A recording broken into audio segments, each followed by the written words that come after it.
વડતાલ ધામ નૂતન અક્ષર ભુવન ખાતે આચાર્ય રાકેશ પ્રસાદજી મહારાજની ઉપસ્થિતિમાં ગુજરાતનો 65મો સ્થાપના દિવસ તથા આંતરરાષ્ટ્રીય શ્રમ દિવસની ઉજવણી કરાઈ। વડતાલ ધામ શ્રી સ્વામિનારાયણ સંપ્રદાયની રાજધાની ગણાતા વડતાલ ધામમાં શ્રી લક્ષ્મી નારાયણ દેવ ગાદીના પીઠાધિપતિ પરમ પૂજ્ય 1008 આચાર્ય શ્રી રાકેશ પ્રસાદજી મહારાજની નિશ્રામાં ગુજરાત સ્થાપના દિવસ તથા આંતરરાષ્ટ્રીય શ્રમ દિવસની ઉજવણી કરવામાં આવી હતી। વડતાલ મંદિરના ચેરમેન ડોક્ટર સંત વલ્લભદાસજી સ્વામીએ જણાવ્યું હતું કે 1 મે 1960ના રોજ બૃહદ મુંબઈ રાજ્યમાં મહારાષ્ટ્ર અને ગુજરાત રાજ્યની સ્થાપના કરવામાં આવી હતી।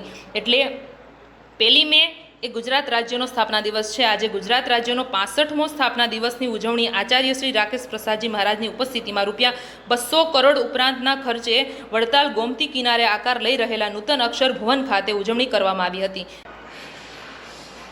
આ પ્રસંગે વડતાલ મંદિરના મુખ્ય કોઠારી દેવપ્રકાશ સ્વામી, આસી કોઠારી શ્યામવલ્લભ સ્વામી, ગુણસાગર સ્વામી, લોકેશ સ્વામી, તીર્થવલ્લભ સ્વામી, ઘનશ્યામ સ્વામી, જીવન સ્વામી સહિત અક્ષર ભુવનમાં કામ કરતા શ્રમજીવીઓ ઉપસ્થિત રહ્યા હતા। આચાર્ય મહારાજ શ્રીએ સંત તથા શ્રમજીવીઓને ગુજરાત સ્થાપના દિવસના અભિનંદન પાઠવી મોં મીઠું કરાવ્યું હતું।